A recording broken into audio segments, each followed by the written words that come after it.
Call to order this special City Commission meeting of the City of St. Pete Beach. Today is Monday, December 23rd, 2024. It is 6 p.m. Let's stand for the Pledge of Allegiance. I pledge allegiance to the flag of the United States of America and to the republic for which it stands, one nation, under God, indivisible, with liberty and justice for all. City Clerk, if you'll please do a roll call. Vice Mayor Mulholland. Here. Commissioner Marriott. Here. Commissioner Robinson. Here. Mayor Petrilla. Here. We have a quorum. Thank you. Are there any amendments to the agenda as proposed? Mr. Mayor, I'd like to make an announcement at the end of the meeting, please. Or I can make it now, it doesn't matter. Okay, we can add that to item 3C.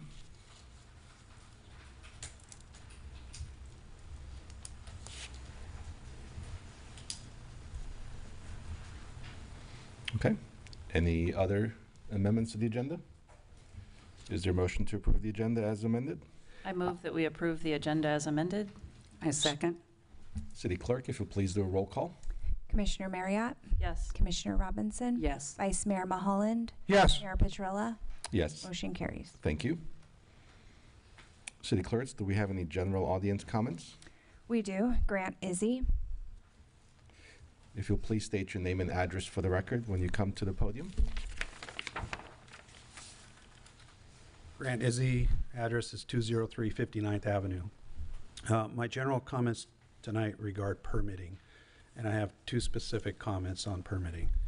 I'm not sure if you've ever entertained or if the staff has brought to you the idea of private providers for permitting. If you don't know what that is, I can explain it just a little bit. But what I would like to offer and request is that the staff goes back and looks at providing private providers to help with the permitting process. They are licensed people in Florida. They work with contractors all the time, and what they do for the staff to help the staff and would help us is they do the planning portion and the inspections. Now that does come at a fee to the resident if the resident does choose to do that, but it will help relieve the bottleneck in permitting, and it gives the residents another option to use, which could also support the staff. So I would just like to offer that for you to take back and consider. Secondly, one thing that's not being allowed right now, at least from my understanding, is pictures and videos for inspections. So again, with private providers who are licensed, they can do pictures and videos. They do it all the time in other cities, for other cities and municipalities. But even if we don't go to private providers to help with permitting, allowing contractors, licensed contractors, to take pictures and videos to help with the inspection process, for example, drywall, et cetera. So those are the two comments I have on permitting. At the end of the day, I know the goal is the same here. It's to get residents in quickly and safely, and I believe both of these things would help residents get in quickly. Okay, thank you. Thank you. We John. actually addressed the first item a few weeks ago at a town hall meeting that we had. If you would like the specifics on that, if you want to send me an email, and I'll send you back the reply on that. But there was a specific reason why we could not do it for residential properties. So there was a specific reason why we couldn't do it for residential properties. It's common in commercial to have a private provider. Unfortunately, it wasn't an option for what we're dealing with, and I can send you the details and exactly why that wasn't an option. Could I also send you the number of other cities that are using Sure. Of course. If I may, I believe legal answered the question for us. You cannot do it if it's below BFE, damages below BFE. If it's above BFE, then you can use private. But that would negate everything that's flooded, so you can't use it. And Thank you. I think that's via a state statute. It's yeah. not a city statute, or ordinance, it's a state statute. Correct. Yeah, again, if you want to send me an email, we can forward you the exact details on that.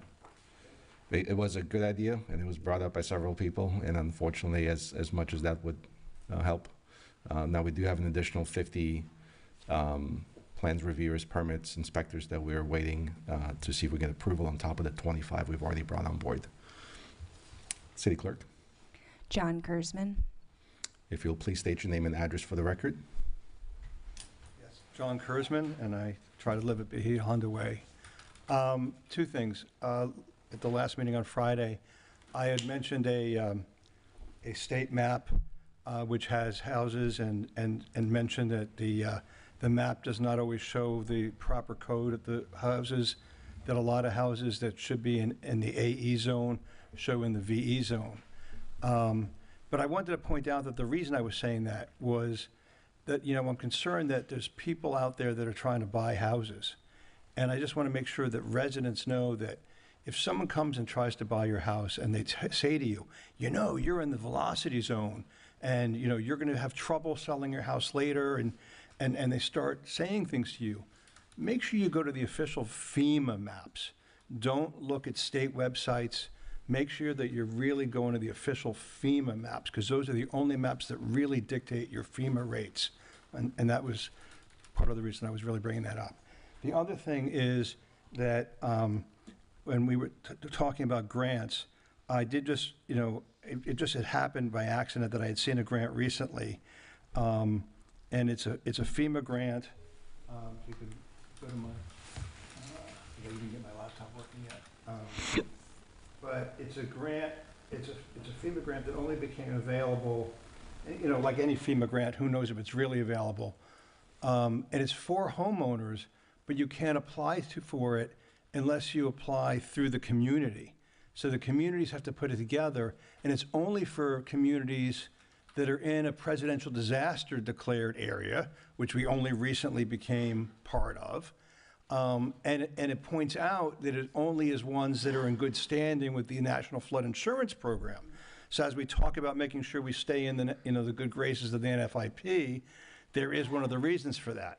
But so we do need now to have time to, figure out what this program is, but it is something to consider, to work with and then, so the community now has to figure out what this grant program is, but there is a program that maybe we're gonna wanna to get involved with. It's called the HM, the Hazard Mitigation Grant Program, where they do take applications about, helping you to raise and mitigate your house. But I mean, how do you do this? You're supposed to wait till you're in a disaster program to then apply. And of course, where do you live and how do you do this and how long do you wait to do it? And you can't apply yourself. You have to wait till the whole community puts it together. But this program exists, and I just wanted to throw it out there as a general comment. Thank you. Thank you, sir. No other cards for general comments. Okay. Next, we have item 3A. Adopt the emergency ordinance 2024-19. City Clerk. Thank you. An emergency ordinance of the City of St. Pete Beach amending for 60 days the St. Pete Beach Code of Ordinances, Sections 98-35, 98-36, 98-122.4, and 98-128.4 to amend a provision related to improvement and repair of buildings in flood hazard areas, providing for severability, codification, and scrivener's error, and providing for an effective date. Thank you, City Clerk. Thank you, Mr. Mayor. This is the emergency ordinance tied to the substantial improvement damage look-back period that you all discussed on Friday, so we're bringing it back for your consideration today. We don't have a specific presentation for it today, but Denise is here to answer any questions that you may have along with the city attorney. Thank you. Denise, would you mind?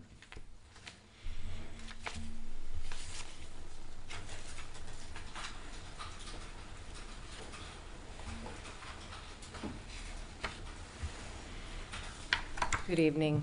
Would you like me to review the content changes? Please. Thank you. So changes compared to 2024-16, which was the one-year look back. So just briefly, this new ordinance reduces the one-year cumulative look back to the minimum NFIP requirement of permit to permit, provided that all permits associated with restoring a structure to pre-damage condition are calculated together for substantial damage purposes. It does not help or hinder any homeowner pertaining to the current damage restoration process. Substantial damage still includes calculation of all work and permits necessary to restore the structure to pre-damage condition. And as you may recall, ordinance 2024-16 is adopted, decoupled substantial damage from the one-year look-back process. So once the damage-related permits are closed out, they do not count toward the 1 year or the no look-back calculation.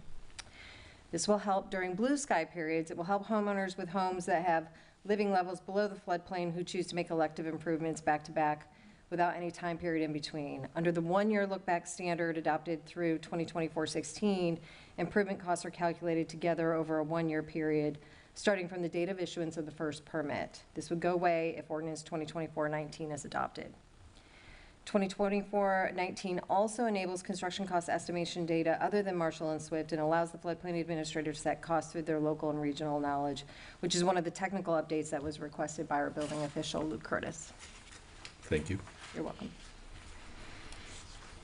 Okay, commissioners, questions, comments?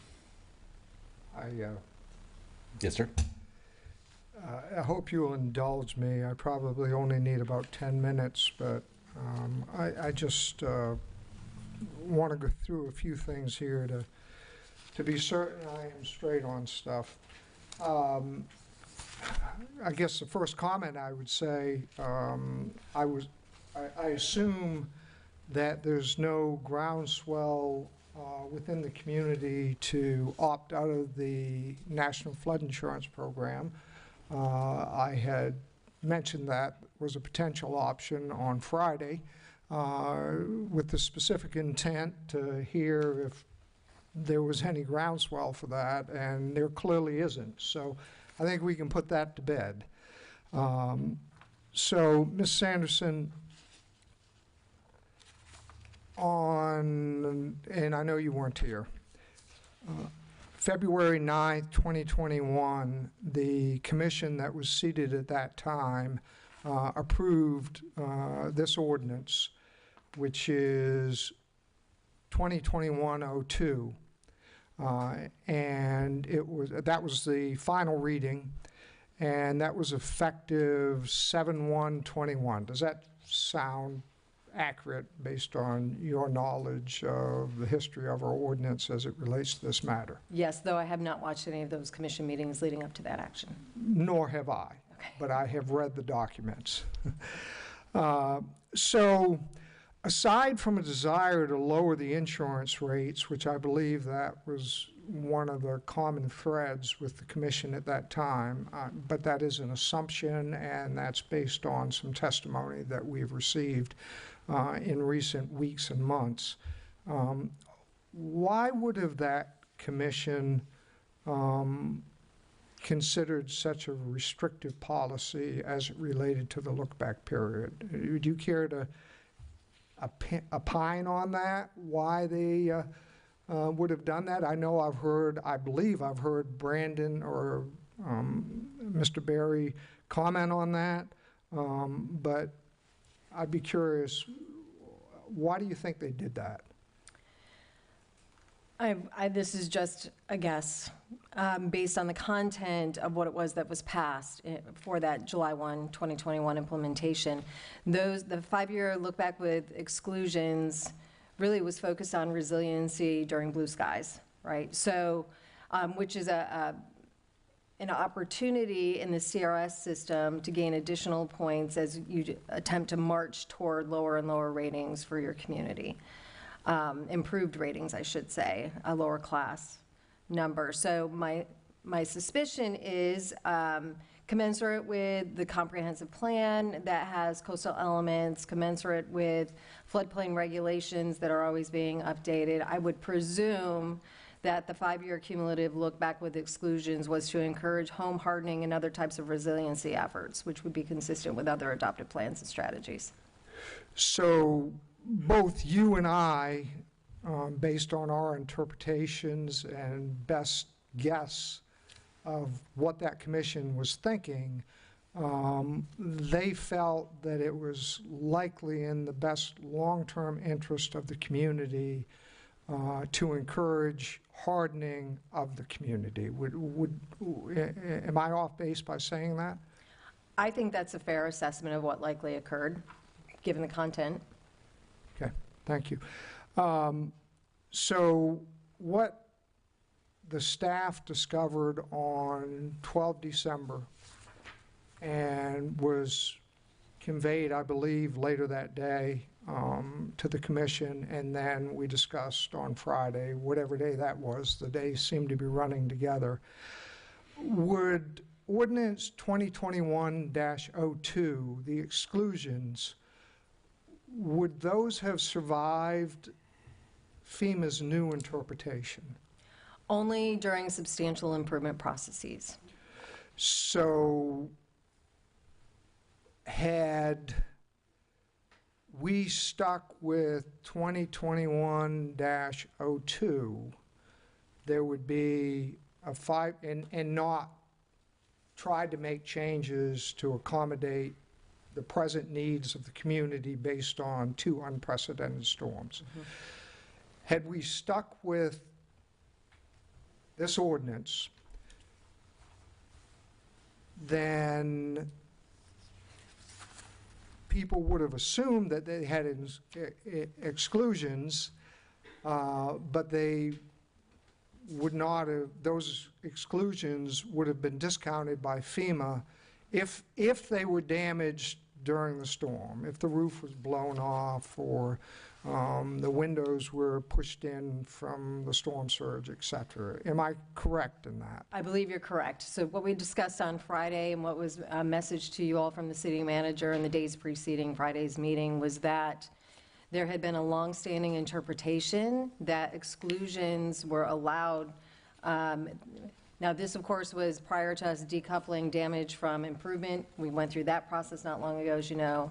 So it was presumed that substantial improvement, substantial damage were coupled together and that those exclusions would carry. And even after the decoupling, it did not come to our attention through a revised interpretation that those exclusions would not pertain to a damaged event. That was new information courtesy of a meeting with Region 4 FEMA. So it's relatively safe to assume that the Commission 2021, which I am not necessarily an advocate of many of those commissioners, but they were considering the long-term well-being of this community as it related to resiliency when they made this decision. Both you and I would be, that's a guess on both your part and my part, but that would be, would you not agree that's I would agree. an accurate guess?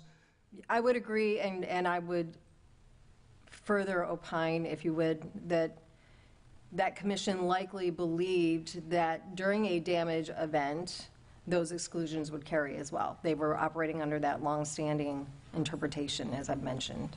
Right. So they were operating under the information that they were provided at the time Correct. by staff and FEMA and Florida Department of Emergency Management. Correct. Okay. So move the clock forward a little bit. On November 19th of this year, we had a discussion on Ordinance 2024-16 and emergency adoption of the same ordinance via Ordinance 24-17 when discussing the zero look back versus 1 year look back. Am I correct in what I'm saying there? I believe all of those numbers are correct, yes. Okay. And during that time, Rebecca Quinn, who you may know, I don't know, I just know from reading her opinions, Rebecca Quinn, a consultant for the Florida Department of Emergency Management, vetted both the 1 year and the 0 year look back and provided an opinion that either would be FEMA compliant. Is that accurate? That is accurate, and in communications that were more recent, following our meeting with Region 4, she was surprised by the interpretation provided by Region 4. She didn't argue it, she was surprised by it. So she stood by that interpretation and That was my sense in an email communication, that she was surprised with the new interpretation. Okay, so actually, that, as we move forward, that was one of the things I was going to ask is, obviously, I specifically remember during that meeting stating that we kind of had the go-ahead from an expert here. We did. Not only an expert like yourself within city government, but an outside expert. By the way, did we pay her for that opinion? We did not. Okay. So, She is a consultant to FDEM, okay. the Florida Division of Okay, Emergency Management. so the state of Florida pays her, but she's not an employee of the state of Florida. No, okay. she's not. So, once again, her response to you was that she was surprised that FEMA reinterpreted the exclusions provision of any look-back period. She did not state that surprise in those terms, but that's certainly inferred by what I presumed was the tone of her email and her response. Okay, okay.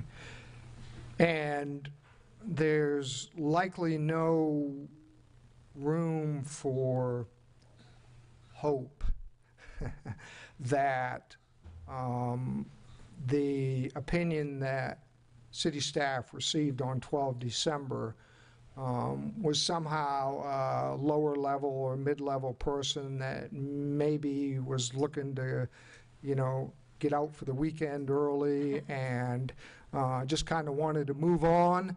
I mean, we have an expert that essentially has said they were surprised that the new opinion from, or apparently new opinion from FEMA made exclusions no longer allowed.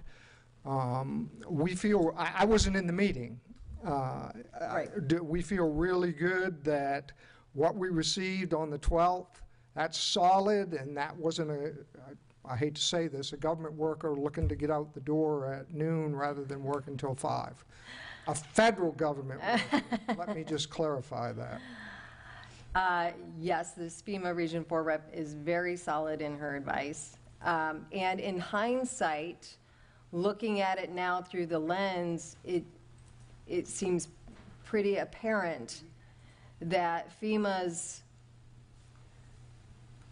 objective, if you will, is always to have conforming structures because that mitigates costs from the federal government, including payments made by NFIP, which they manage. And so it seems to make sense to me in hindsight that their primary objective is to see conformance, meaning above floodplain elevation, and that they would otherwise discourage other types of non-conforming type of activities. Now, home hardening, of course, prevents damage in many, many ways, particularly wind-related, and so that is supported. Although, when you look now at the points provided through that 5-year look back, it did yield just 20 points, and that sort of makes sense now as we think about how home hardening is viewed through that lens. It yields very few points over a very long period of time. Okay. So just to move on with our little trip down memory lane here. So ordinance 2024-16 with the 1-year look back and emergency ordinance 24-17 with the 1-year look back were approved by this commission with a 3-2 vote. Is that your recollection? I'm so sorry, I don't have that record in front of me, but I believe you must. It is correct, I can tell you that. So on 10 December of this year, once again, final reading of ordinance 2024-16 with the 1-year look back was read and approved via this commission with a 5-0 vote. I know you don't have that information in front of you, nor do I, but I know that to be fact. And I'm sure the city clerk will correct me if I'm wrong. And then, as I previously mentioned, on December 12th, once again of this year, city staff were advised by FEMA and the Florida Department of Emergency Management that longstanding interpretation of storm exclusions for hardening items were no longer excluded from storm damage. From a damaging event, correct. Right. And the city manager subsequently recorded this to the commission. You've already answered my next question. At our special meeting last Friday, I asked if, based on new FEMA interpretation, there would be any known or obvious differences between how many people would be adversely or non-adversely affected by the new interpretation, and you've already answered that question previously. Right. That- We found no permits that have been issued Right. since October 1 that would put anyone in jeopardy as it relates to this. Okay. So my next question is, if we were to stick with the one-year look back, or we decide to approve the two-year look back, is there any difference? Because this was a big point on Friday evening. Is there any difference how quickly somebody's permit will get approved by the city to move forward with repairing their home, whether we have a one-year look back or a zero-year look back? No, not in this circumstance, and the very simple reason is the one-year look-back is effective September 24th going forward, September 24th, 2024 going forward, which is the day preceding or 2 days preceding the event. So date of the executive order from the government for a state of emergency. So in this instance, there is no impact to permit review process. So I know you were here. There was, I don't want to say a lot, but there was significant comment both from the commission as well. No, I don't want to say significant from the commission. That's not correct. And from the community that somehow keeping the one-year look back would slow down the approval of permits. And what you're telling me is that it won't. Not as it relates to this event. I can't speak to anything that might occur in the future. And again, that's because, in particular, the one-year look-back begins marching forward 9/24/2024. So no permits were issued between 9/24 and Hurricane Helene 9/26, as an example. So no issues. Okay.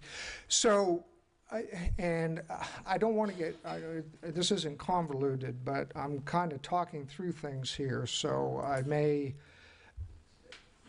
my belief is that for public policy,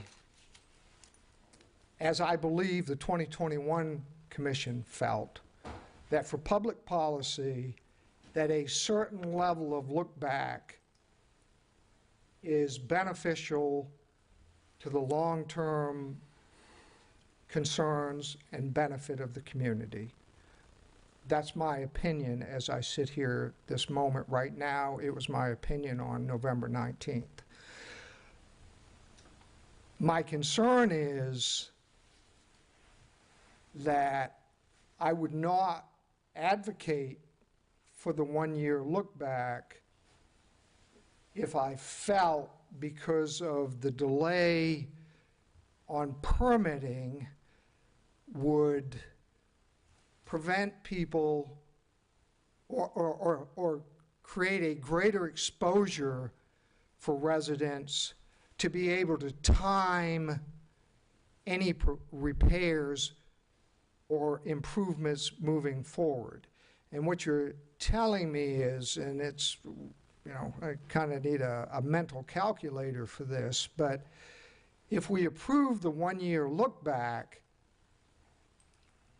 that nobody's going to get caught in that trap for 12 months from September, whatever that 27th. I mean, these days are running together.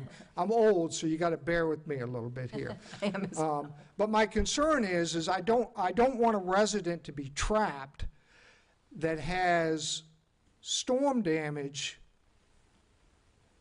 and they have an open permit because a permit is being approved so late because of the massive amount of requests that they're going to get caught on October 1st next year or September 1st, whatever the date is, with an open permit, and they then become a prisoner of the one-year look-back. I believe that the one-year look-back, once again, I've stated this over and over again, I believe that it is the best public policy for the community, absence a crisis. We are currently in a crisis. So I want to support the one-year look-back. I'm probably just wasting my time talking about this, but I feel pretty strongly about this because I have a sense that I'm the only one feeling this way.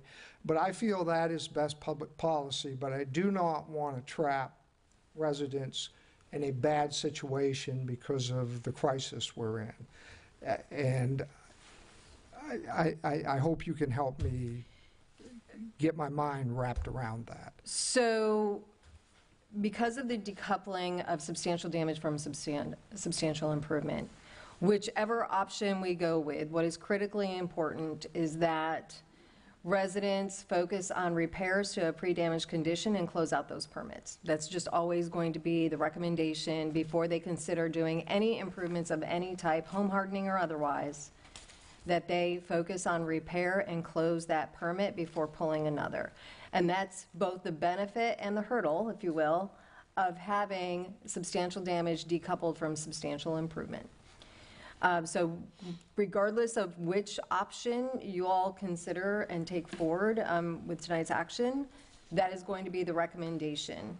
It does both of these effectively put in place because of that decoupling, and and because of that new interpretation, it effectively puts you in a permit-to-permit frame of mind, if you will, when it comes to considering how you restore your property or make improvements to your property. It's a permit-to-permit approach, if you will, that is different than, if you will, previous interpretations where if you were doing home hardening and windows and all those other things, we weren't terribly concerned with those things because they were excludable. Now we know that they cannot be as it relates to damaged condition. Sounds like you're advocating for the zero look back. I'm not advocating for one or the other. I'm not. I think there are pros and cons to both. We've presented both. I think it's a sticky wicket, quite frankly. That's not a technical term, of course.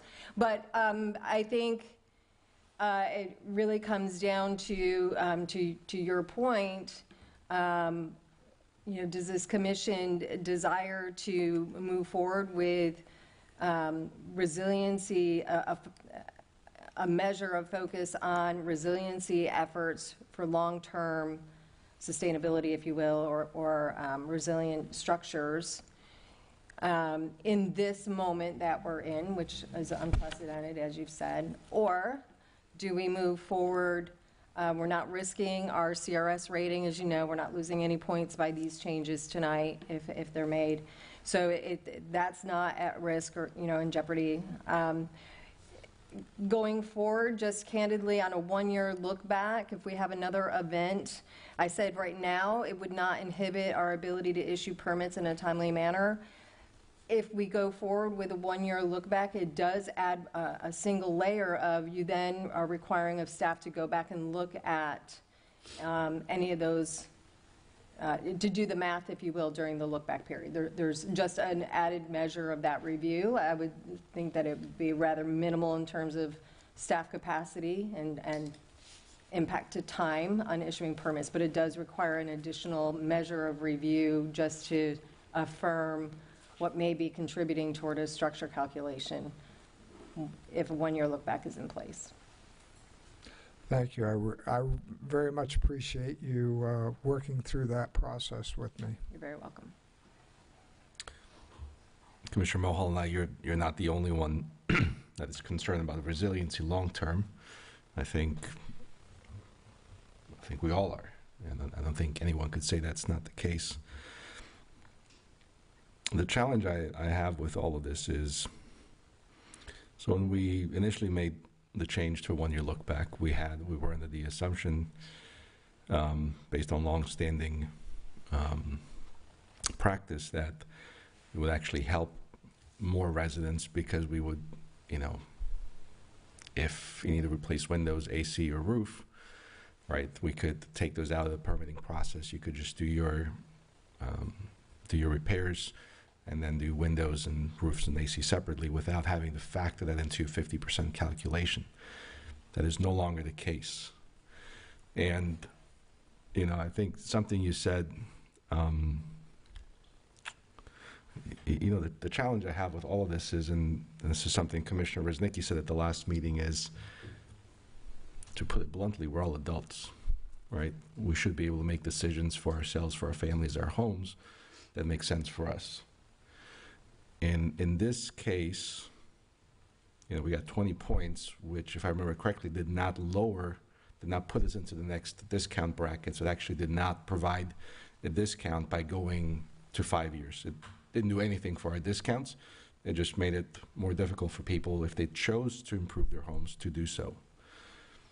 And to get to the challenge point is, it seems like all we have is a stick. Like we're getting punished because we live where we live. If the program had something, and incentives for raising your home, like let's have a carrot, right? But the carrot is $30,000. So if you want to raise your home, if you want to get out of floodplain, if you want to do what's right because you decide what's right for me and my family is to raise our house up, you get $30,000. And if you have repetitive damage, you might get another $30,000, right? But if you don't raise your home, you could be deemed substantially damaged, and now you've got to tear down your house or do something else. There's a lot of punitive part to it. There's no incentive part to it, right? No one's saying, look, if you want to raise your house, going rate is $100 a square foot, 2,000 square foot house, here's $2,000 to raise your house. And this is not, and so because of that, we're not getting any benefits now for having 1 year. Just makes it more difficult at some point in the future. It may help with resiliency, maybe. Except that if you're just doing substantial improvements, you can still take out your windows, AC, and roof, correct? Correct. Okay. So for most people, have done enough home renovations to know what the average cost is. You're going to be in the 50% in a lot of those cases, and probably in most cases. So it actually doesn't prevent anyone from fixing up their house, whether it's 1 year or zero look back. And to me, I know you warned us, or the city manager warned us, that if we made this change at some point, FEMA might come back and say no. And they did. And so while I'm 100% with you on resiliency, at the end of the day, people still need to be able to make a decision what's right for them in their homes. And since the 1 year provides zero tangible benefit, so the last question, well, the only question, because I haven't asked you any questions, right? So if we have a zero look back, there's no exemption. There are no exemptions for roof, AC, and windows. And the reason that there are no exemptions is because you could just close the permit and open another one almost immediately. Correct. Okay. So in essence, they both function the same way. Correct. In many ways. I would say with one caveat, and that is at no time can any permit exceed 50% of your structural value. Of course. So whereas before, if you wanted to do roof, windows, AC all at the same time and they exceeded your structural value because they were excluded, it didn't matter. So now it really is, there's a measure of conscience that every property owner is really going to need to consider as they plan for their repairs or improvements over time. Right. Thank you. Thoughts, comments? I've got a couple. To Commissioner Mulholland's musings on the intent of the previous commission when they implemented the 5-year look back. I spoke to a few of them, and several of the people on the commission at that time told me that at that time, the reason that they did that was because they felt like they were being pressured to make that decision at the county level, and that the county, or whatever impression they had, was that this was going to be required of all municipalities to go to a 5-year look back. So they did. Shortly after that, when other municipalities didn't and there was no recourse, they all said, we wished we hadn't done it. You know, I'm not sure it matters why a previous commission did what they did or what their intent was when we're making our decisions. But if it does, there's that. I agree that all of us who live in a house on the ground, myself included, should be thinking real hard about what are we doing. And I think all of us, since we've had kitchen counter deep water in our house, have been thinking real hard about what are we doing? Is this a good idea? Do I want to do this again? But the truth is that everything that has been done to encourage resilience, whether it's a 5-year look back or a 1-year look back, it just makes people find the loophole, right? So what it does is it gets people to get a private appraisal maybe 3 times while they're in the midst of a remodeling project.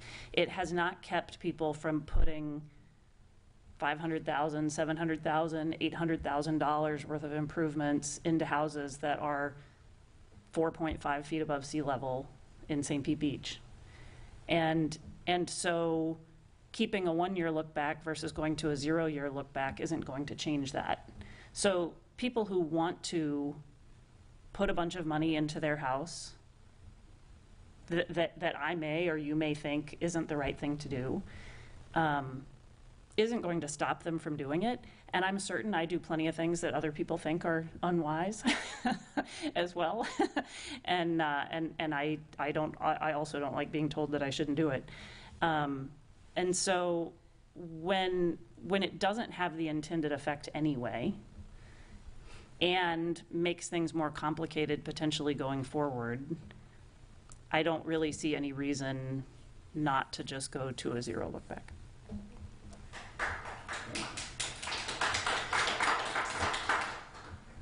I think the resiliency is prudent on everybody's part. I mean, we can all look around and look at our neighbors to see who did well, and we'll notice it's everybody that has is above BFE. They did well. For the others like myself that are single story, it was a risk we took.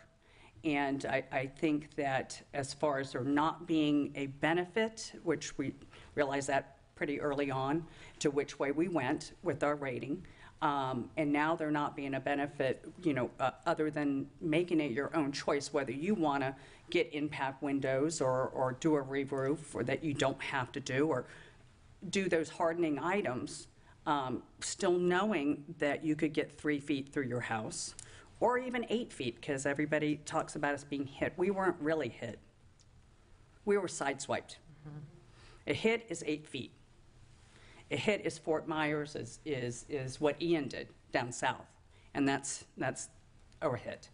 But I subscribe to the KISS method, keep it simple, and I think that the simple method is the no look back, and that's what I voted on before was a no look back. That's what I was inclined to originally, and I still think it's the easiest method for all involved.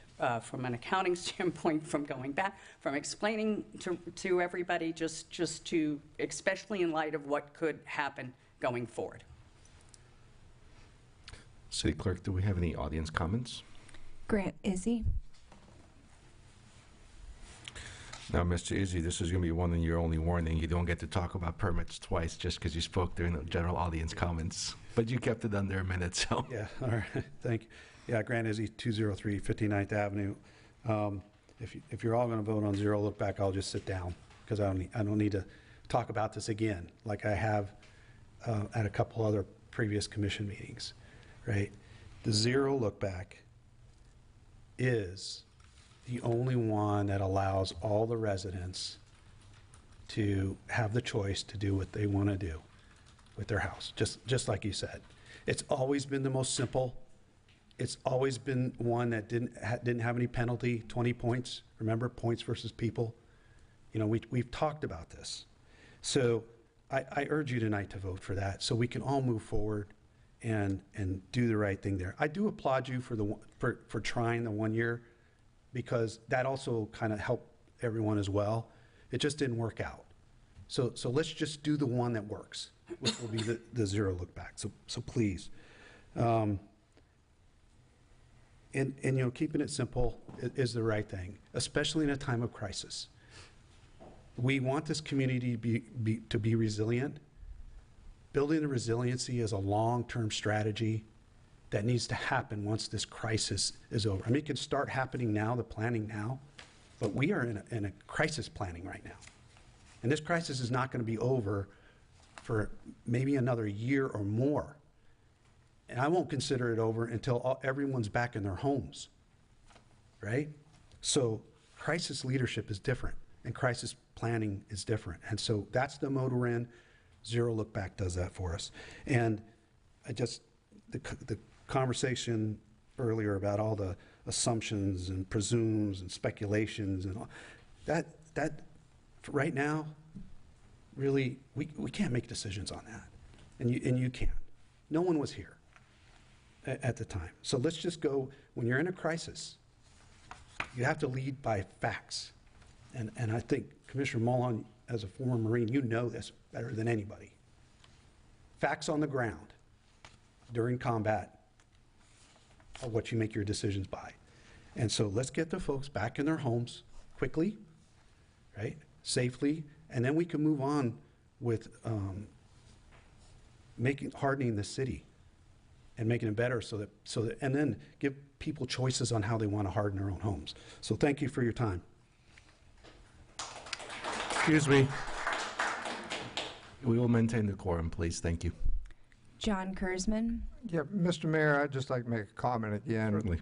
There seems to be a continuing narrative that either of these proposals or one or the other is going to get people back in their homes faster. And I think we already had that conversation that neither the 0 or the 1 year is going to change how quickly permits and the like are issued. And the continuous narrative to that, you know, it was in the last meeting, it was this meeting. I mean, I hear what people are saying and I appreciate it, but I don't think, you know, I know that I'm not advocating to slow down the permitting process, and I haven't been advocating for that. I've been advocating for a full, intelligent conversation. Thank you, Mr. Mayor. Certainly. I think it also, you know, any kind of insinuation that the decisions from a few weeks ago were made without facts, without all the facts, or just randomly and haphazardly. Also, that's also you know, the decisions were made based on the information that we had at the time. And if you look back over the last, you know, 3 months, we've made a lot of decisions where either FDME or FEMA has come back and said, no, this doesn't work, or this does work, or, you know, to the credit of our staff, they've been digging into Florida statutes, federal statutes, our ordinances, to make sure that, you know, we have the most streamlined, best process possible. And we've eliminated a lot of things off the books that really didn't serve any purpose just for that. So the decisions that were made were based on the facts that we had. And again, as I mentioned to Ms. Jennison earlier, we were warned by the city manager at the time, if you do make this decision, FEMA can always override us. And they did. And that's unfortunate. And yet, so here we are having to, again, relook at this issue because we now have new information that we did not have a month ago. Mr. Kurzman. John Kurzman, Bahia Honda Way, St. Pete Beach. And by the way, this is why I think it's so dangerous for us to make decisions that put, you know, trying to please FEMA first instead of taking, our citizens first, because, you never know when FEMA is going to come back and essentially stab us in the back. You never know.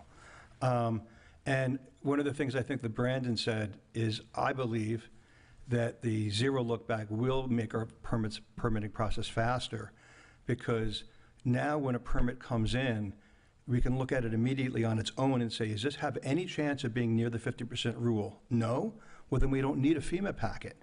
Well, if you're doing cumulative looking, you now have to say, well, even if it has no chance of being 50%, we need a FEMA packet, because maybe now, within the next year, you're going to have another project, and adding all your projects together for the year might hit 50. But instead, when you have no look back, you can look at each project individually and immediately know, hey, this is nowhere near 30. We can just decide on our own. Now, let me get to what I want to talk about.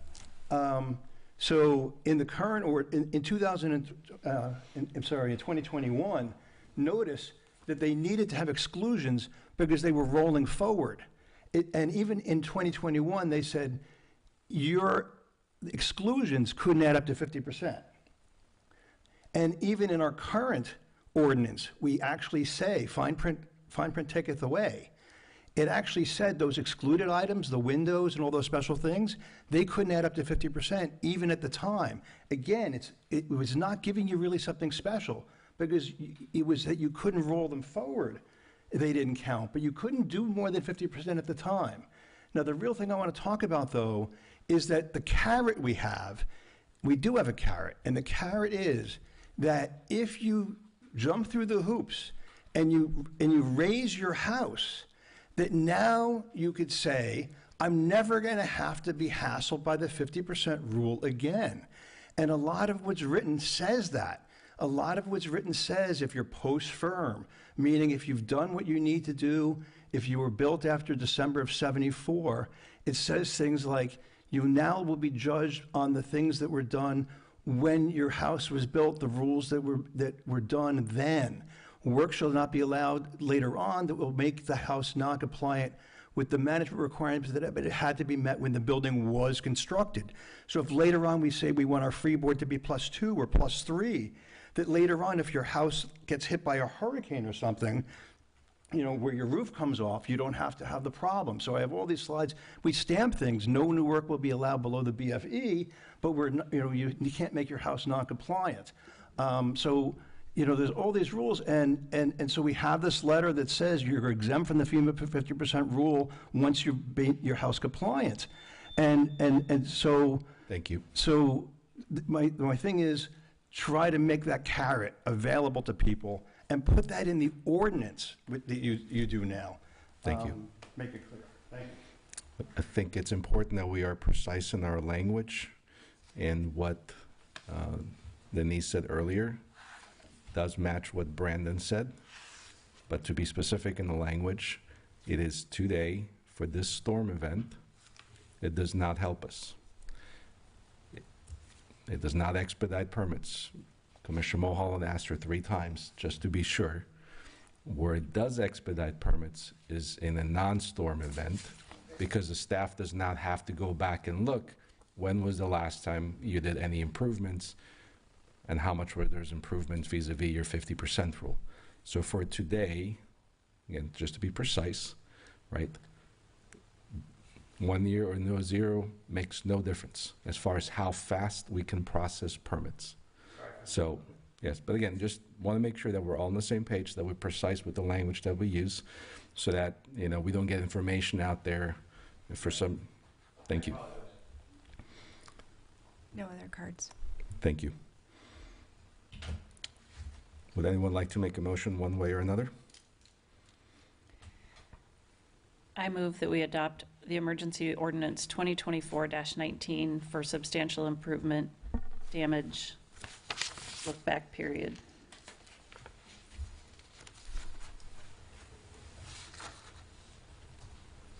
Is there a second? I second that. City Clerk, if you'll please do a roll call. Commissioner Robinson, Yes. Vice Mayor Mulholland, Yes. Commissioner Marriott, Yes. Mayor Petrella. Yes, Motion carries. thank you. Next, we have item 3B, a discussion on the freebie contract. Yes, sir, Mr. Mayor. We added this after direction from you all at the last meeting. We did reach out to, just for your knowledge, we did reach out to Freebie this morning to let them know that this was coming before you all as a potential action item. Unfortunately, their managing partner was out of the area and his staff was as well, so they're unable to attend the meeting tonight. They did send, I did pose some questions to them about their ridership because I knew that was one of the questions at the previous meeting. So they did provide an email, I believe you all received today, just kind of going over some of those facts and then some commentary as well. The only thing I'll also mention is we do still have them scheduled to speak before the commission on the January 14th agenda. So they are planning on doing that. We have a meeting with them prior to ensure that they answer all the questions that you all would like answered at that January 14th meeting. So that's all I have. The city attorney has reviewed the contract and he's able to answer questions should you have any. Would you mind sharing with us the contents of that email? I'm sorry. And would you mind sharing Sure. just the question, just in general broad strokes? Yeah, it was quite a long email. I probably the highlights of it is between September 24th and October 20th, there were no freebie services due to the hurricane impacts. On October 21st, service was resumed, but with reduced operating hours. So they're only, and they still continue with reduced operating hours from 7 a.m. till 9 p.m. That's a reduction from 6 a.m. till midnight. So about 24% fewer operating hours overall post-storm. Their November and December ridership was just north of 8,500 riders, and that's through December 22nd. So that's through yesterday. I did not confirm these numbers, but I'll just share the numbers that they provided was, again, the ridership was down about 34% compared to the same period last year. But again, that's tied in with a 24% fewer operating hours. So they came up with the true reduction is about 10% year over year from last year, is the numbers that they're sharing with us. They gave us passenger numbers for fiscal year, so, just a broad overview, we're looking at about 19,000 passengers, just north of 19,000 passengers back in fiscal year 20. Fiscal year 24, you're at 117,000 passengers, so quite an increase, but obviously we've added capacity over the years as well, so that's part of it as well. And again, any questions, they were ready to discuss the implementation of a resident priority system at the January 14th meeting. That was one of the topics that we wanted to ensure that they discussed with you. And then ridership obviously was another one. And again, like I said, certainly if any other questions come up, we're happy to communicate with them and make sure that they're presenting answers to you on the 14th should you desire. And with the reduced hours, was there, so we pay them on an hourly basis based on how many cars are available, how many drivers, how many hours per day each car is in service. So was there a reduction in the cost to the city for the last 60 days or so? I would assume that based on the contract language. I agree with your assessment on that. I don't have those numbers in front of me, but I certainly can get those for you. Thank you. As I read the contract, though, there is a guarantee of a minimum of 84 hours per week per vehicle. Are we held to that during this time period? That city attorney would be a question for the city attorney, but certainly, again, I can get those numbers back to you for Because sure. the amendment side of it talks about an addition of 4 vehicles, not to the actual contract. So I have concerns on that. I brought this up because I see the freebie out there, and I think I've seen 4 or 5 of them, and I've only seen 1 rider in them. So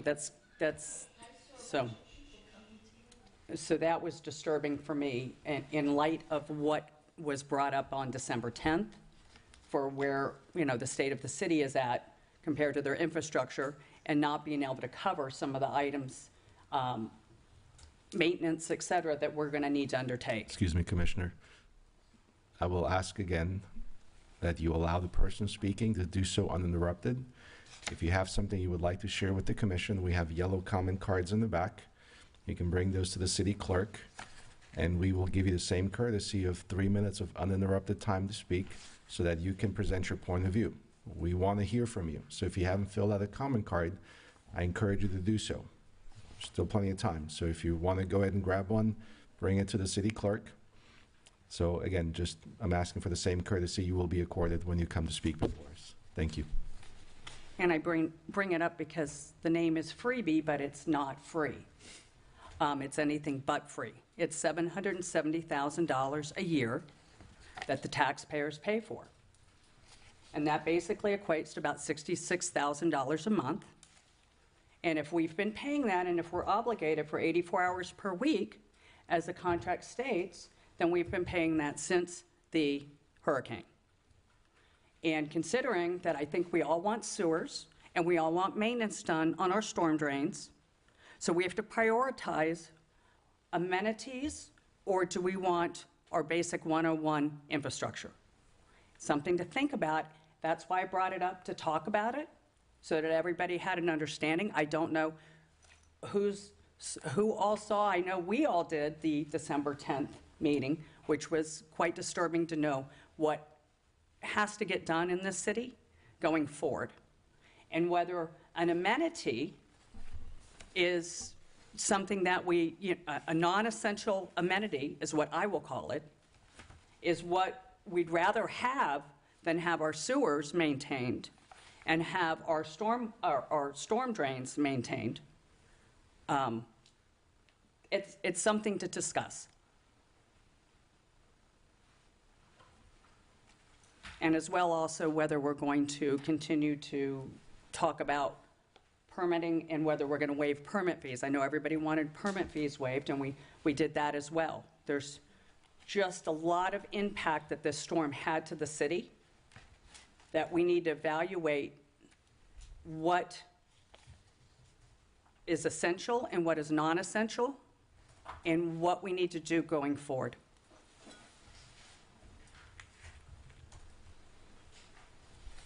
Commissioner? As the other commissioners know, during the budget process, freebie was one of the items that I brought up that I thought that we should deal with. And at the time, I just felt that I had done an unofficial polling. This was pre-storm, obviously. I had done an unofficial polling during the summer within my district, and I left the polling with the fact that 100% of the small businesses, and I'm sure the big businesses too, but in my district we don't have any of the big businesses that I'm aware of, and 50% of the residents supported freebie. I did not support freebie at all,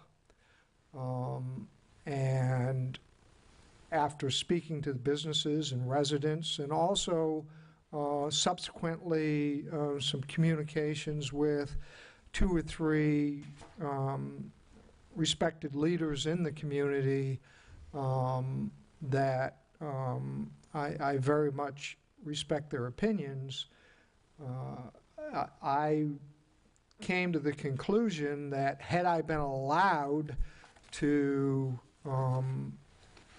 make adjustments to the budget that I inherited, that I did not participate in forming that budget, that I wanted to scale back freebie, get them under control because they'd taken on a life of their own.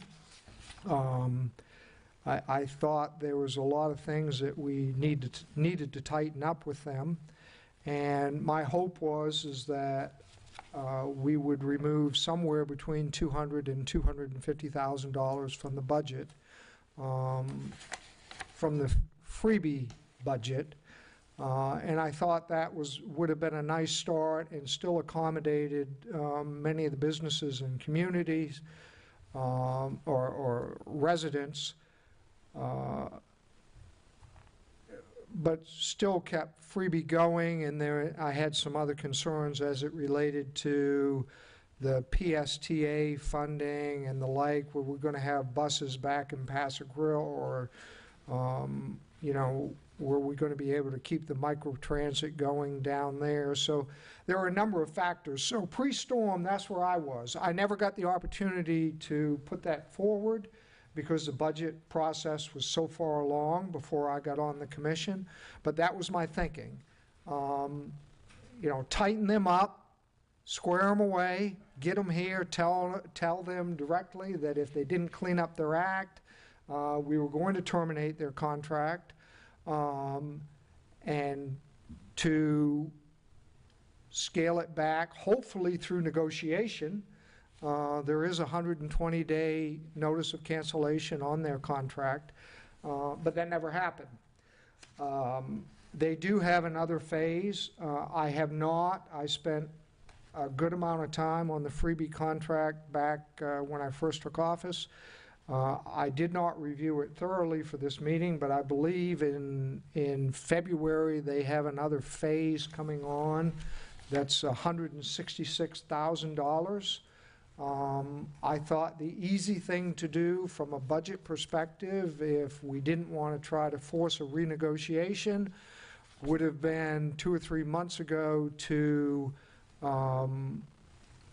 tell them that we were not going to exercise the $160,000 contract or extension to the contract, and that if they didn't agree with that, we would terminate their contract and give them a 120-day notice. I would be very reluctant tonight. I'm not saying that I couldn't be convinced tonight to terminate the freebie contract and give them their 120-day notice to totally eliminate it. I would prefer personally to be able to rediscuss this with my district. It's been now about 6 months since I've had extensive conversations with residents and businesses on this particular matter. But that's, as we speak now, that's kind of where I stand on it. I would like to see us, whether it's tonight or whether it's on the 14th, address some of these issues that I personally have with them, but to totally eliminate the contract, I don't get squeamish about a lot of things. I'm a little squeamish about just saying, let's do that tonight. I just would like a little more discussion with the community as it relates to that. But I'm willing to do it. If the three of you convince me, I'm certainly willing to do that, but that's not where I'm at as I sit here at this moment in time. I wish there was an offer, a clause in there to suspend, as I had mentioned before in force majeure, an offer, to be able to suspend, terminate, cancel, other options in there. But on their contract, it's a termination. Whether they're willing to renegotiate is a whole nother thing. I think it's a great program, but it's a great program when we're, if we want to use the term, in blue skies, or we're have a surplus. Right now, we're not going to be looking at that, and it's a hard reality. And it's been a great amenity. I would hate to see it go, but the reality is they got to look at it. We have to look at it. I would just say, I think if we're going to look at freebie, we probably need to look at some other things too, if we're going to get those big scissors, as the mayor would say, out. And I'm perfectly willing to do that. I mean, I would love to have a designer sports car, but it's a matter if I can afford it, the maintenance on it. So it's, where do we want our monies to go to help the city in general? It's going to be, what did we heard, 25 million, was it, on December 10th? Yeah, I guess the question is there some unintended consequences if we get those big scissors out tonight and just say adios in 120 days to freebie? Are there, I don't know, and I think Mr. Mayor would probably, or I don't think, I know he would have a lot more insight into this than I would, but I am concerned that if we were to totally eliminate it tonight without any staff input on it, I don't know the effects on PSTA and some of those things. So I'm not sure, Mr. Mayor, if you're prepared or want to even discuss that, but that would be a concern of mine, of just cutting the knees out from underneath them tonight. Commissioner? So I think that, I think many of us agree that the freebie maybe has morphed into something that it wasn't originally intended to be.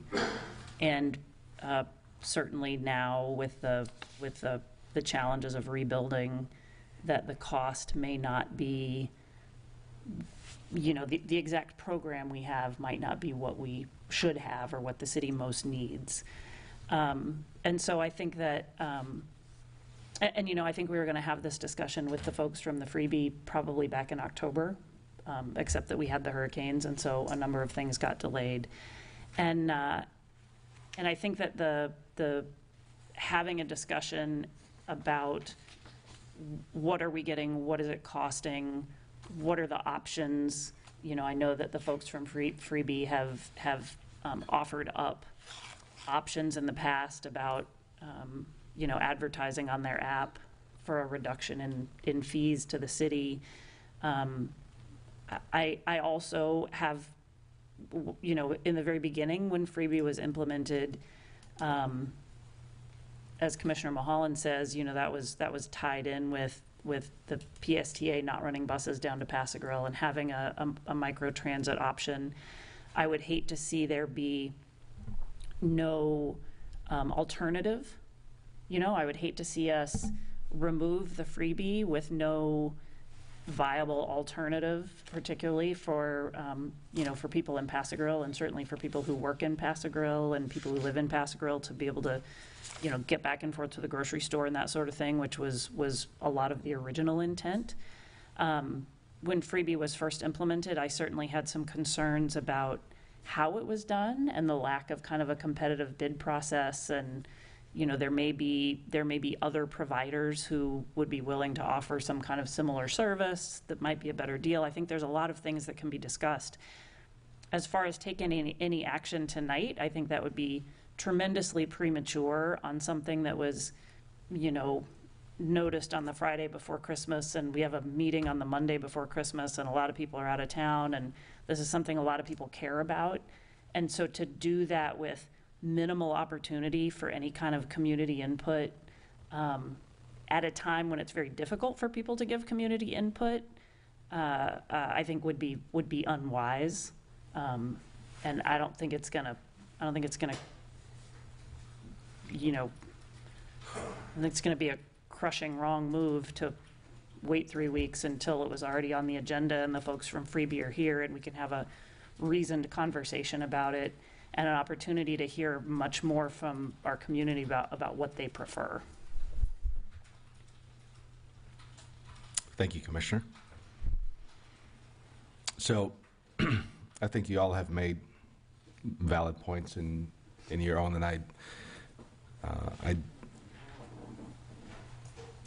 I think where your thoughts are and where your intentions are, certainly, you know, we're on the same page here. The freebie hasn't been an easy ride. Not the drivers, we've had some challenges with them as well.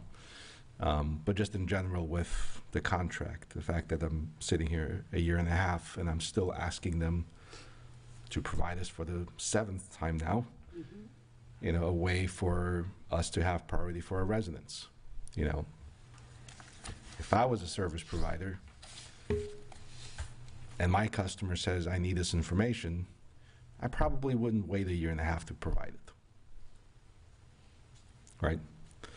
Now, that said, it's December 23rd at 7:30 or 7:15 here. This is an emergency meeting. I'm not sure that the freebie contract constitutes an emergency, especially when we've had according to their records, and I have really no reason not to take them at face value, that we've had over 10,000 people or so use the freebie since we got hit by 2 hurricanes. There's always more than one way to skin a cat, right? It's $750,000 roughly for the freebie contract on an annual basis. Now, if the community tells us this is a beloved service, and I've certainly taken advantage of it many times myself, I've seen many residents who've lost cars after the hurricane that have been using the freebie. I was one of these people that until last Monday I didn't have any cars, and I used it several times myself. Not to say I couldn't have used Uber or something else, but our community apparently has been using it even with the reduced population that we currently have. So if it's a matter of $750,000, one of the things that was on the agenda for January 14th as part of the discussion with the freebie is, well, can we charge for the freebie? Make the freebie free for our residents, right? Or have a $1 charge or something minimal, but charge visitors $4, $5 a ride.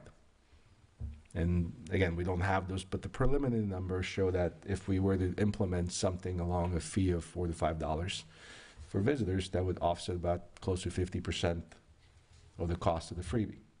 So we could eliminate the freebie and save the money, or we could start charging for the freebie. Also, to your point, Commissioner, they've approached us multiple times about doing advertising, which added somewhere in the neighborhood of $50,000 to $100,000. Depending on the type of advertising and so on. That was never something that the community seemed to want. Certainly none of the previous commissioners were in favor of that, myself included. The last thing we need is rolling billboards. I think part of the charm or so of the freebie is that it looks like a beach ride, right? Now whether we need to rename it from freebie to $4-bucksy, But the point is simply, there's more than one way to save $750,000, and one of the ways is through what the city manager has proposed as we review our fee studies, right? If we can have the freebie, which provides a service to the community for both residents and visitors and for employees of the businesses, but then also we can reduce our costs. We could have our cake and at least eat half of it too, And so, to your point, Commissioner Marriott, I'm not sure that this contract right now constitutes an emergency the day before Christmas Eve. I think this is something we've already had it scheduled. I think there's additional questions that I have after seeing their email. I think it'll give us an opportunity for the next 3 weeks to communicate with our city manager and city staff, get all those questions, have them come in, give us actual data so that if we were to charge $4, how much is it? If we charge $5, how much is it? Can we have a resident priority program? All those things. And actually make a decision not in crisis mode, but rather make a decision based on, facts and information from both, the provider, from our city staff, and more importantly, really for our community. I am shocked that so many of you are here, and I appreciate that. I wish you weren't here. I wish you were at home getting ready for Christmas rather than having to deal with the freebie tonight. So those are my thoughts would be to table this conversation until the appointed time on January 14th, which is where we already had on the books. So that'll be my recommendation. And again, I'm happy to have conversations and have tough conversations with our service providers, and we've had several really tough conversations. But I think there's more than one way to get to the outcome that we want, and I think we should explore all those options rather than just saying, okay, you're out, or here's your notice. I know if we did that tonight, that would force them to come to the table, but I'm willing to bet they're watching this conversation and they're hearing us loud and clear that maybe the way it's been operating hasn't necessarily been effective for our community. That there is room for improvement of the service, that there's room for providing a better service and a better product to our community that we're paying a large amount of money for. So I think Many of you have something to say on the freebie, so I would like to invite audience comments. John Kurzman.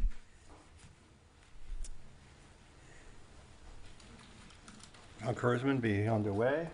I've appreciated the freebie during this time of being a one-car family, having lost our cars too.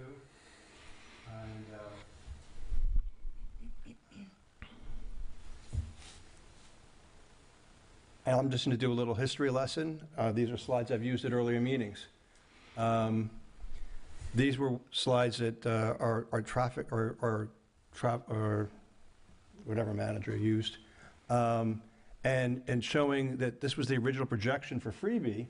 And one of the questions that came up, and we never really got a straight answer, was whether we were really even paying by the car or the driver.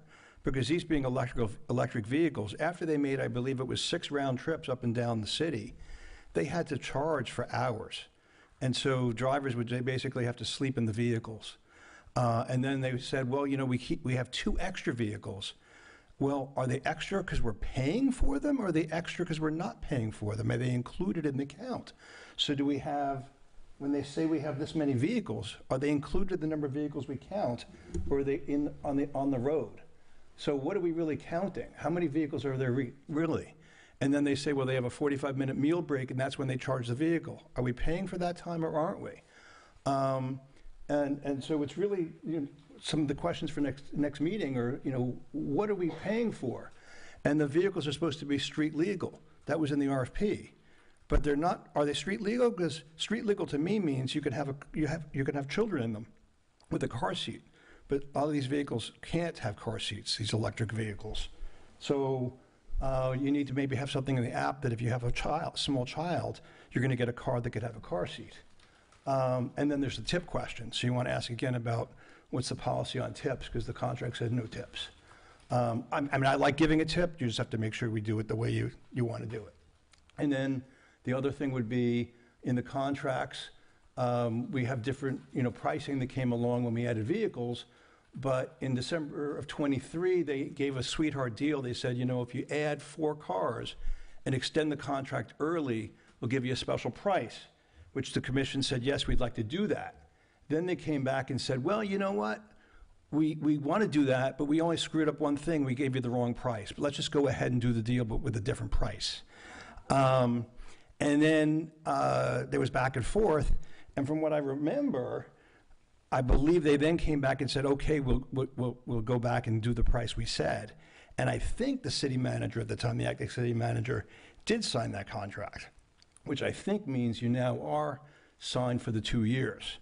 But you know, there may be cancellation language. And then but then they also are going to be bringing in new cars and getting rid of the electric vehicles, but I still see the electric vehicles there. So the question is, what happened? Because they were going to replace them all with some other vehicles from what I heard. And then there were these other vehicle types, so what's their story on vehicles? And I saw they have these nice big vans in their fleet. And so maybe we can get a combination of big vans for parties and small vans and other things. Again, just to make sure that we're precise and accurate in the history of this, there was a discussion about still sticking with electric vehicles but moving to Teslas, which would reduce rider from 5 to 4. And at the time, the commission decided that they wanted to maintain the golf cart, the GEM-looking vehicles. There was some delay in getting those. That's why they brought us the Teslas. And ultimately, they were able to get the new vehicles in that are supposed to be more efficient and last a little bit longer. Thank you. Richard Nelson. If you'll please state your name and address for the record. Richard Nelson, 4950 Gulf Boulevard, number 1006. First of all, I want to thank you all, because you all made a very valid point, each and every one of you that spoke, and especially you, Mayor Petrola, because it is 7:30, and yeah, I have better places to be tonight myself. But I'm very passionate about freebie. Personally, I have epilepsy, and I was almost in a very fatal car accident about 2 years ago, so I no longer drive. I work for public supermarkets and have for many years, and they have been very beneficial to me, getting me to and from work. But not only that, I've watched employees out here on St. Pete Beach and Paso Grill who shop at my store, getting them to work, getting them to the store, provide a huge convenience for them, not only myself. Also, I've watched visitors that come to St. Pete Beach that maybe they can't walk from the Publix on St. Pete Beach to the trade winds with bags of groceries. They don't take cars out here. They get rides out here, and it's a huge convenience for them. So I'm just asking for that convenience, although it might be considered a luxury or something that we can't afford, that we really consider looking at this very closely. Are there other ways? Sure. But not everybody can pay $30 for an Uber. Okay? Occasionally, do I, depending on where I'm going and going to work? Yes, if the freebie's not available. But that's not reasonable for everyone, especially those folks that are coming to visit us or those folks that work on Paso Grill. Freebie is up at 6 o'clock in the morning getting some of those folks to work. They're getting them home from work reasonably. And sure, they're probably giving them a tip. I do. And I always will, whether it's free or not free. But I think it's very important that we take into consideration our residents, as I've heard many of y'all mention, our visitors that are here, and those that maybe, just like myself, might have some medical issues, and I can't drive. And I will never drive again. I'm only 56 years old. I will never drive again. So something like this is very important, I think, not only to our community as we get it back together, but also personally to folks like myself. And I'll just repeat myself. I heard earlier that there was going to be this meeting, and although I still have some things that I'm trying to wrap up at home after a long 12-hour day, I felt it was important I was here today. Thank you. Thank you, sir. Deborah Scheckner.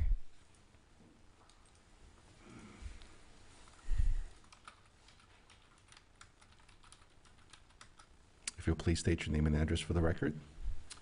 Good evening, Deborah Scheckner, Bocasiega Isle Drive in St. Pete Beach, Florida. You know, we always have to think about needs and wants, not only in our real life when we're spending our money, but also for the city. Before the freebie, and I think they still exist, were vans and golf carts that were free, and you tipped. And they seemed to do a really good job, and they were advertised with all the, hotels and delis and stores and all of these kinds of things. So we did have something. I find the contract for the freebie to be really poorly written and only benefits freebie.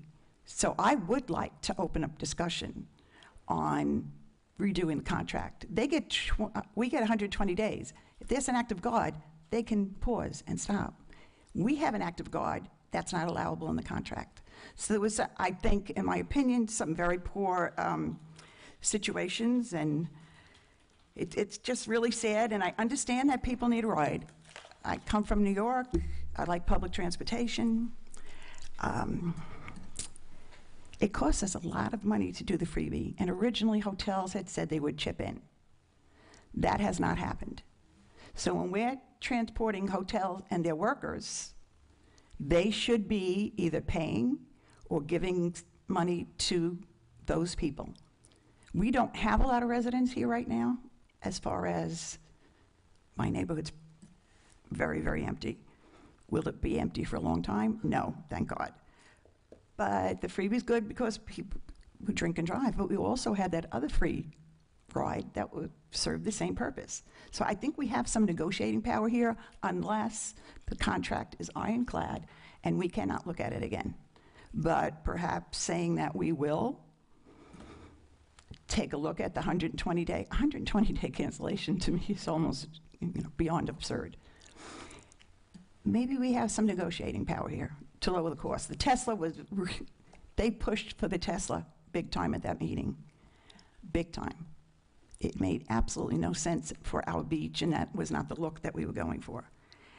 And again, I think we have to take a look at wants and needs, and let's figure out how we can work this want and this partial need into a new contract, because right now, it's not working for anybody.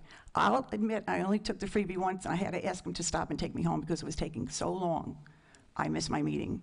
So I've not used it again. That's my experience. Thank you.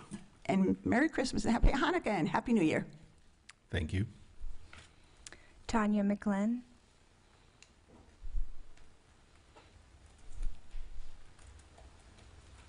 If you'll please state your name and address for the record. Tanya McLean, 6363 Gulfwinds Drive, Unit 434. A lot of what's already been said are things I don't even have to address. You kind of talked about them. My question would be, is there any way to tie it to the Flamingo app with the bus system? I've lived here a year. I bought a place down here. Now I've had to live through 2 hurricanes and devastating circumstances and that type of thing. But I've ridden the freebie quite a bit. Part of it is just parking's a problem. Parking is a problem down here. I have a lot of friends. I'm from the Midwest that you can pull up my Facebook. They all chimed in about how much they use it when they're here. It's been a service to them. I do think that we need the opportunity. I didn't realize how that contract is just ridiculous. And I think we all agree that that is probably the biggest part of the problem with it. Even as a resident, if I'm going to tip them, I'd be willing to pay for it. Waiting for Ubers, there's many times I had to wait for a freebie because of the way they changed how they were pulling people through. So it was like, if I had a dinner reservation, you can't wait.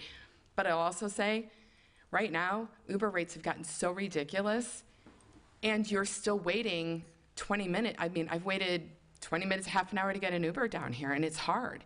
A lot of them don't want to drive the short drive, so now you have no option. So now it's like if you have to get in your car and drive someplace, then you either, I have a 1-drink rule if I'm out, so I can't go to dinner and have a couple glasses of wine or do any of that. So either I don't go or I don't drink. I rode in the morning several times. There's a lot of people, service people, that have lost everything. They've lost their home, they've lost their jobs. For them to try to get back, a lot of bars have picked them up knowing they're going to have their staffing temporarily, but they can't afford an Uber. If they've got an Uber to and from work, it eats up all of what their tips are. So I've had these discussions, and as far as the number of people down here, it's sad. I can't believe how quiet it is down here. But most of the people that have a residence here have no place to come to, so they've made other arrangements. So the drop with, as you said, the number of people riding, there just isn't anybody here. It is so scary quiet down here. I hope that we can find some option that would serve both the residents, but I know most of the people that chimed in on social media would be willing to pay for it. They don't want to have to rent a car. Then they've got a car here. That's more congestion down here. It was already bad last spring. It was ridiculous. It took you 20 minutes to get down Gulf Boulevard just from Tradewinds to go around the corner. We don't need that, but we do need an option. And if there's something that you guys can come up with that would help the residents here and the tourists, let's find that. If it's negotiating a new contract, because we didn't know what we didn't know when we got hit by a hurricane in the beginning. I know we didn't get directly hit, but it's just like there's got to be a better way to do this without eliminating it completely. Thank you. Thanks. Layla Balmanis.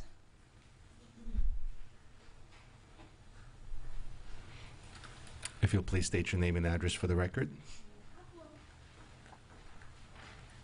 My name is Lila Baumanis. I live on Hermosita in St. Pete Beach. And if you guys don't know where Hermosita is, that's not only all the way down in Paso Grill, that's across the second bridge on Vina Del Mar.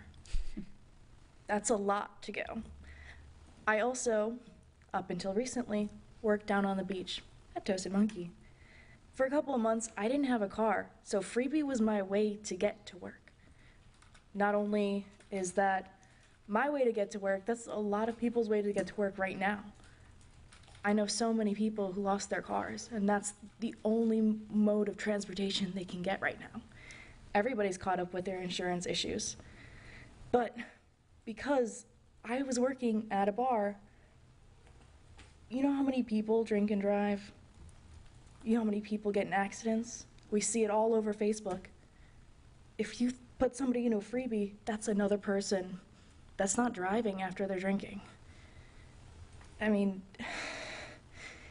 it's hard to say, yes, everybody's going to be responsible, everyone's going to call an Uber or get a free beach ride, but it's so much easier to just pull up an app and just say, hey, I'm going down the street. Going back to the fact that not a lot of people have cars, there's a lot of people that rely on freebie as their job right now. There's a lot of residents that have lost everything, and I personally know a couple of them were so excited to get the call saying, hey, we're driving again. That gives them income so they can get back on their feet. That gives people down in Pass Grill or anywhere that was hit hard that got their vehicles taken away, we can get to the store, we can get our groceries.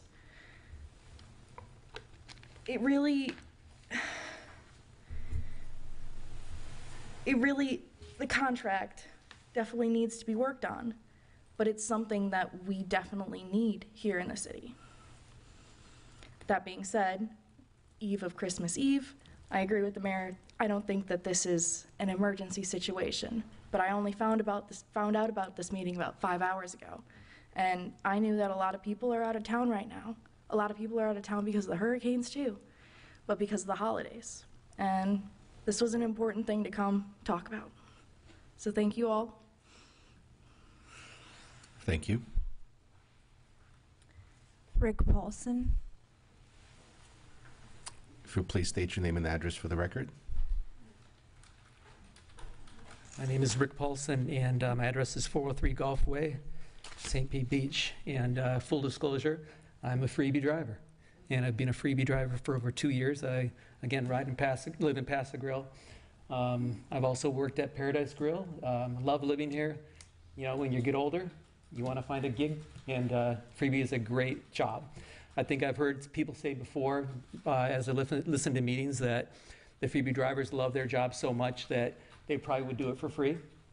I probably wouldn't do it for free, but there's not a lot of money to be made, but I love it. And what freebie does for drivers to try to incentivize them is that you come in at a wage. I came in at $13 an hour, and every 6 months, or I think it's 90 days, and I didn't even know this when I started, but they add 50 cents. And so after 2 years, I'm at $15, $16 an hour. But I love my job. I love what I do. And freebie drivers, and freebie is unique to this community. I've got some notes here that I will probably read off here if I've got time, but freebie is unique. I mean, the drivers, in the most part, live here in St. Pete Beach. We know this community. We chat with people. We give them ideas. I think I was telling my commissioner a while back that it's not uncommon for me to be in the car, have a person in that car, ask them how they're doing, where they're from, what they're up to. And they ask me about a restaurant, or I mention a restaurant, and they say, oh, yeah, we've been there. We went there yesterday. Oh, yeah, you went to Snappers? Oh, yeah. Well, where is it? After a while, you realize that they've been there for 7 days or 2 weeks. They've not left the city. It's restaurant after restaurant after restaurant. It's Pass Grill. It's here. It's there. What else should we do, Rick? Give us some ideas. Rick, you've been great, and off they go. But so I'll get to my notes here. I'm a resident. Where I live, we experienced wind damage, water damage, flood damage, the whole 9 yards. I'm still living there, luckily, but I understand being displaced or having these challenges is dramatic. But I don't think we can undervalue the benefit of a strong transportation system, and I think our transportation system is unique. I've heard people talk about what it does for residents. You've heard me say just a moment ago what it does for visitors and how it promotes tourism here in our city. But residents do go from work. They go to shopping. They go to the pharmacy. It runs the gamut, and we take people all over that no way can they drive. It's resident after resident. It's not anecdotal. So the value's there to the residents. But as we like it or not, whether we like it or not, St. Pete Beach is a tourist destination. I'll just read my notes that, tourism, whether the person's coming from across the country or across the county, they support our tax base in many ways. It affects hotel occupancy rates, local businesses. It takes vehicles off the road. As someone mentioned, it reduces the traffic. It possibly saves lives. I can tell you as a freebie driver, there's been times where I wonder about some of the cars that are on the road, and I will pull over a St. Pete sheriff, and I will say, hey, I've noticed some things I think you need to be aware of. I've noticed people walking as they shouldn't walk, drunk people, and I've tried to stop all those things from happening. But there's a lot of danger out there when you have people on the road that shouldn't be. But in fact, tourism is why Florida, I believe this is correct, but Florida, correct me if I'm wrong later, but tourism is why Florida doesn't have a state tax. It's because tourism pays that for us. So in many cases, the local residents, local restaurants, the boutique hotels, I believe some of them only survive if we have a strong tourism dollar. And I think the share wallet is important in these cases. And I think when a business flourishes, it benefits us all. And a good transportation model, I believe, is key to that success. So visitors choose St. Pete Beach, I believe I found, versus other communities due to its unique vibe and in its many local restaurants and hotel options from boutique to big. But I believe they also choose St. Pete Beach in great part because of this unique transportation model that we have. Why rent a car or take an Uber to Mad Beach, Treasure Island, downtown St. Pete, when you have a great restaurants, entertainment right here with free door-to-door transportation? I believe that I believe that visitors, as you said, Mayor, would happily pay a stipend to take freebie, thus offsetting a portion of the cost. And then, by the way, any realtor will tell you that a good transportation model directly affects or impacts housing prices. I'm going to skip around. I'm going to skip past all these notes I have and just cut to the chase. That, Mayor, you said earlier that you can offset some costs through advertising, through charging some of the visitors for that. I believe through looking at this contract and maybe digging in on the time, the amount of vehicles that are out there, and I think there's about 50% that we could cut out of this contract by taking making some adjustments. Thank you, sir. Thank you for your time. Grant Izzy. If you'll please state your name and address for the record. Yeah, Grant Izzy, 203 59th Avenue. Wasn't planning to talk on freebie tonight, and I apologize for doing it because, as you said, Mr. Mayor, we have way more important things to be doing. This is not a critical issue right now. I agree with everybody's positive feedback on freebie. I love it myself. I also agree that we've got to look at the contract and make sure that, physically we're doing the right thing in the city. But this is a distraction to your main task right now of getting the city and the residents back in their homes. And it's also a very tactical discussion and a more strategic subject, and that's the overall budget for the city and how we're going to get through this crisis and come out the other end. And then if we need to make cuts somewhere, where are we going to make those cuts? But you have to do that in a holistic conversation. You can't take an easy target like freebie, and honestly waste everybody's time over this, because it's part of a larger discussion. So I'm just, apologize that this thing even has to happen tonight, because it's really not appropriate. And I hope and encourage you to focus on the main task for the city. And that is getting the residents back in and then making sure that we can get through this next year physically and we can come out the other end of it. And so that discussion is a big discussion that's got to happen, and I know a lot of residents would be willing to help so that we can do this together. Okay, so thank you for your time. Merry Christmas, everyone. Let's go home. Thank you. Christopher Hollins. If you please state your name and address for the record. Good evening. My name's Christopher Hollins. I'm at 401 Golf Way, a Castle Hotel. And, well, I guess I'm looking at the history of this, the freebie. And if you go back all these years, and we go back to PSTA, and I don't know if you all remember the buses running up and down there in front of, all up and down past the grill. And I don't know if this is the charter of PSTA that we have to provide utility, like, transportation, is water, electricity, transportation. I don't know where their charter begins and ends. I don't know where ours begins and stops. But it seemed to have been a win for the community so far. I mean, adjustments can be made, but if listen to the comments, myself, I use the freebie all the time. I think it's been a wonderful asset. I hope we're able to work out something, because to go back to the other way, I can't tell you, over the years, PSDA is not necessarily our friend, and we are not alone. There's other municipalities, government entities that would like to virtually usurp our amenities, our beautiful places, our people, our everythings, and they're there. I mean, they want to, they'll put the buses back out here, and St. Pete will be running them out here, and, they'll do whatever they, so if we don't have a solution, they will provide one. And I hope everybody has a Merry Christmas. Good night. Thank you. Good wishes. Thank you. Okay. So I'll, again, make my recommendation that we table this until January 14th. Do we have consensus on that? Yes. Okay, thank you. That concludes the discussion on the freebie. Next, we have item 3C. Commissioner Mulholland, you had an announcement? Yes, I will be having a special District 4 meeting at 5:30 p.m. at the Warren Webster Building on Thursday.